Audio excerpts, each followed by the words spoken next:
What you see on your screen is the campus of one of the most prestigious universities in the world. This is Harvard University. Now you can see the iconic H symbol, the flags, and the university t-shirts.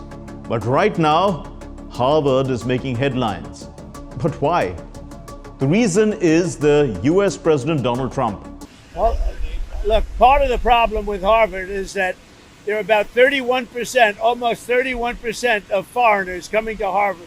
We give them billions of dollars, which is ridiculous. Last week, the Trump administration revoked Harvard's ability to enroll foreign students. Under this decision, international students must transfer to another university or risk losing their legal status in the United States. We do grants, which we're probably not going to be doing much grants anymore to Harvard. But they're 31%, but they refuse to tell us who the people are. We want to know who the people. Now, a lot of the foreign students we wouldn't have a problem with. I'm not going to have a problem with foreign students, but it shouldn't be 31%. It's too much because we have Americans that want to go there and to other places, and they can't go there because you have 31% foreign. Now, no foreign government contributes money to Harvard. We do. So why are they doing so many? The US Department of Homeland Security was ordered to terminate Harvard's certification under the Student and Exchange Visitor Program for the 2025-2026 school year. But why was such a drastic move taken against such a prestigious university? The Trump administration says Harvard allowed an unsafe environment for Jewish students. It claims the campus tolerated anti-American pro-terrorist protests and accused Harvard of ties to the Chinese Communist Party, even hosting members of a Chinese paramilitary group last year. According to the Trump administration, Harvard refused to provide information that the US Department of Homeland Security demanded about some foreign student visa holders at the university. We want a list of those foreign students, and we'll find out whether or not they're okay. Many will be okay, I assume. And I assume with Harvard, many will be bad. And then the other thing is they're very anti-Semitic. Everybody knows they're anti-Semitic, and that's got to stop immediately. US Secretary of Homeland Security Kristi Noem sent a letter to Harvard with a 72-hour ultimatum to submit protest-related records. That includes any videos or audio recordings of foreign students involved in protests over the past 5 years. Only then would the government consider restoring Harvard's certification. Harvard called the US government's action unlawful.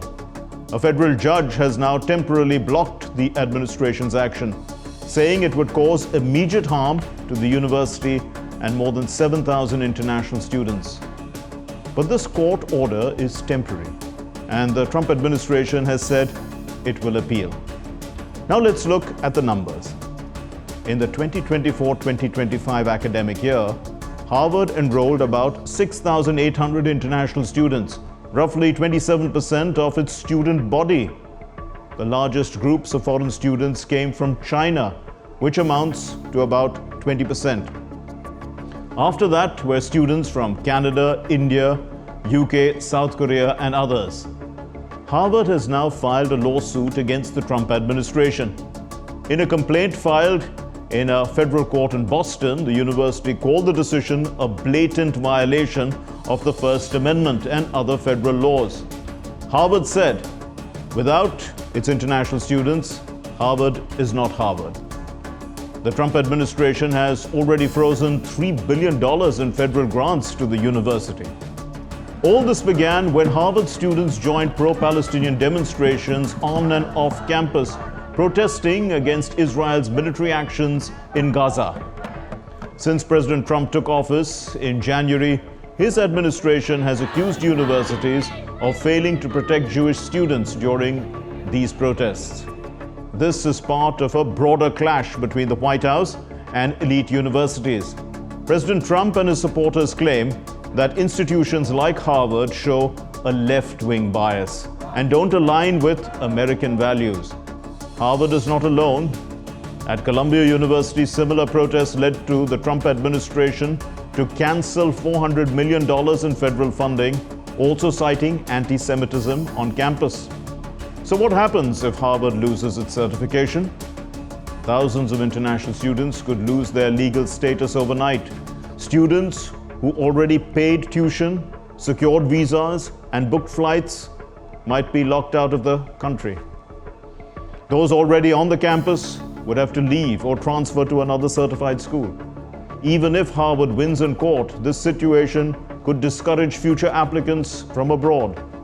Uncertainty over visa status makes long-term planning difficult.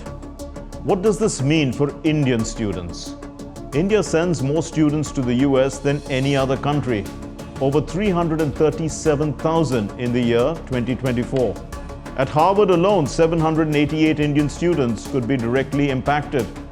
Let's listen to some of the students. I just couldn't believe it because I thought, the administration at Harvard had been like back and forth for the last couple of months, right, on various issues and pulling funding and stuff, which is already very painful for Harvard. But I thought that was the maximum pressure that the administration was able to put on Harvard. I mean, like as a member of the Harvard community, people are very, proud of, Harvard being able to stand firm, right, compared to Columbia, for instance, which already kind of caved to the requests.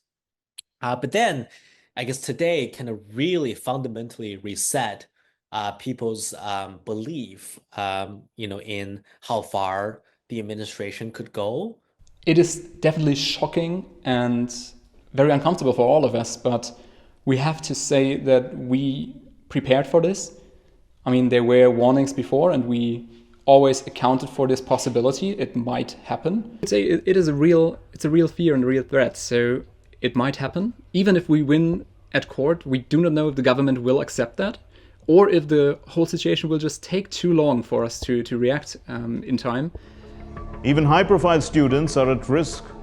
That includes Cleo Carney, the daughter of Canada's Prime Minister Mark Carney, and Princess Elizabeth, first in line to the Belgian throne.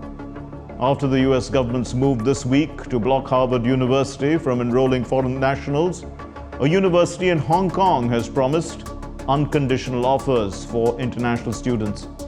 Hong Kong University of Science and Technology said it would help ensure a smooth transition for students unable to enroll for the next school year. Meanwhile, China has criticized the Trump administration's move. Educational cooperation between China and the United States is mutually beneficial. China has always opposed the politicization of educational cooperation. This approach from the United States will only damage the image and international credibility of the United States. China will firmly safeguard the legitimate rights and interests of overseas Chinese students and scholars. As the legal battle between Harvard University and the Trump administration unfolds, one thing remains clear. The fate of thousands of international students hangs in the balance. Now many are left wondering what comes next for themselves and for the future of global education in the United States. That's all in this edition of Connecting the Dots. We'll see you next time in the next episode with more raging issues. Until then, it's goodbye from all of us in the Delhi newsroom. This is Mark Lin signing off. Take care and stay safe. Namaskar.